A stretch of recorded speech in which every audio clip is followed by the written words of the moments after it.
আজকে প্রধান উপদেষ্টা বিশেষ সহকারী মাহফুজ আলম আপনার ঢাকেশ্বরী মন্দিরে গিয়েছিল সকালবেলা এবং প্রেসিডেন্টের সদস্যরা সেখানে ছিল এবং সেখানেই এই ঘোষণা দেওয়া হয়। এছাড়া হিন্দু সম্প্রদায়ের পক্ষ থেকে যে সিকিউরিটি কনসার্নসগুলো দেওয়া হয়েছে সেগুলো নিয়ে সরকার বিশেষভাবে কাজ করছে।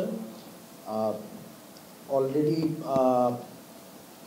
মণ্ডপগুলোতে আইপি ক্যামেরার মাধ্যমে ইউএনও অফিস এবং থানা থেকে মনিটরিং করা হবে বলে জানানো হয়েছে। এছাড়া সার্বক্ষণিক সেবা প্রদানের জন্য জরুরি সেবা যে নাম্বারটা 999 সেখানে বিশেষ টিম একটি কাজ করবে পুরো পুজোগুলো। এছাড়া পুলিশ ও র্যাবের টহল থাকবে, গোয়েন্দা সংস্থার বিশেষ একটি টিম কাজ করবে এবং একটি টাস্ক ফোর্স কাজ করবে। এছাড়া বৌদ্ধ ধর্মাবলম্বীদের চিবদান অনুষ্ঠান যাতে নির্বিঘ্নে করতে পারে সেই ব্যবস্থাও সরকার থেকে নেওয়া হবে। আপনারা অলরেডি জানেন যে দ্রব্যমূল্য বৃদ্ধির কারণে অনেকেই আপসেট, সেদিকে সরকারের বিশেষ নজর রয়েছে। 4.5 কোটি ডিম আমদানি করার জন্য 7টি প্রতিষ্ঠানকে অনুমতি দেওয়া হয়েছে।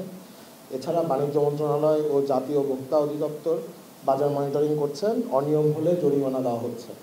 এছাড়া 10 সদস্য বিশিষ্ট একটি টাস্ক ফোর্স গঠন করা হবে প্রতিটি জেলায় জেলায় এবং সেখানে দুজন শিক্ষার্থীর রিপ্রেজেন্টেশনও থাকবে।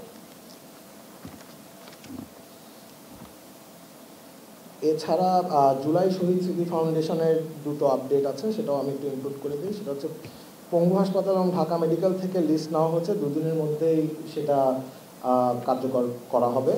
এবং এছাড়া ওনারা একটা হটলাইন নাম্বার প্রতিষ্ঠা করেছেন যেটাও 2 দিনের মধ্যে যেটার কার্যকারিতা শুরু হবে। নাম্বারটা হচ্ছে 16000। এই নাম্বারে ফোন করে সর্বক্ষণ 24 ঘন্টার জন্য হটলাইনটা খোলা থাকবে এবং এই হটলাইনে যে কোনো ধরনের সহায়তা হোক বা যে কোনো ধরনের ইনফরমেশন এটা করা হবে। এছাড়া জুলাই স্মৃতি ফাউন্ডেশনের একটা ওয়েবসাইট আছে, ওয়েবসাইটটার নাম আমি একটু কনফার্ম করে দিচ্ছি।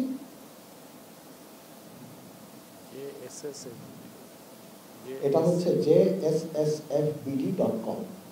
এটা হচ্ছে জুলাই স্মৃতি ফাউন্ডেশনের অফিসিয়াল ওয়েবসাইট। এখানে সকল ধরনের ডাটা আপনারা পাবেন। ডোনেশন করতে হলে ওখানে সব ইনফরমেশন দেওয়া থাকবে, ওখান থেকে আপনারা নিয়ে যেতে পারবেন। এখন আপনাদের কোনো কোয়েশ্চেন থাকলে প্লিজ।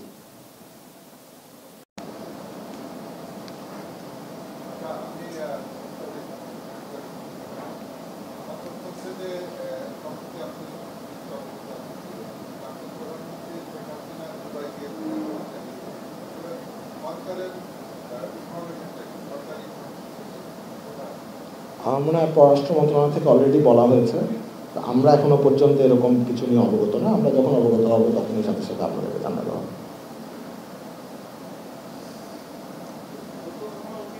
নাম আর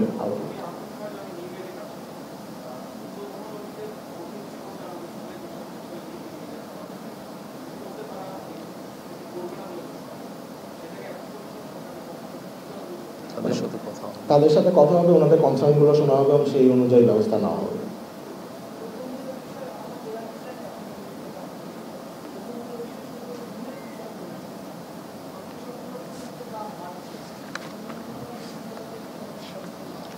আমি কিন্তু অলরেডি বলেছি যে বাণিজ্য মন্ত্রণালয় এবং ভোক্তা অধিদপ্তর যেটা অলরেডি টাস্কফোর্স, দুটো টাস্কফোর্স গঠন করা হয়েছে। একটা হচ্ছে জাতীয় ভোক্তা অধিদপ্তর এবং বাণিজ্য মন্ত্রণালয় মিলে, এবং আরেকটা হচ্ছে জেলা পর্যায়ে একটা টাস্কফোর্স গঠন করা হয়েছে। তারা সবাই সার্বক্ষণিক মনিটরিং করছে। আমরা আশা করছি যে খুব তাড়াতাড়ি এটা কন্ট্রোলে চলে আসবে।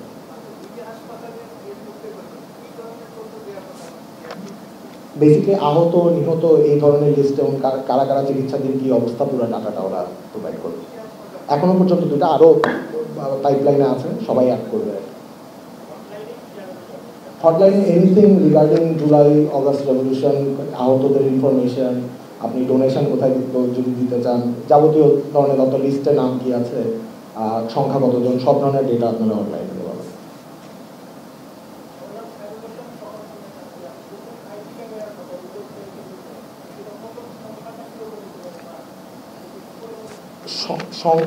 স্পেসিফিক সংখ্যাটা আমাদের কাছে জানা নেই, বাট প্রত্যেকটাই মানে যতটা যেই পরিমাণ কনসার্ন সেই পরিমাণই দেওয়া হচ্ছে। মানে every team is very tightly knitted on this topic, যাতে কোনো রকম ইয়ে না সবগুলোতেই সেট করা হয়। একাধিক সম্ভবত, বাট এই স্পেসিফিক নাম্বারটা আমি হয়তো জেনে আপনাদেরকে জানাতে পারবো।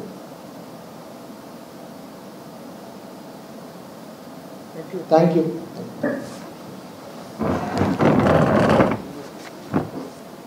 জান্নাত।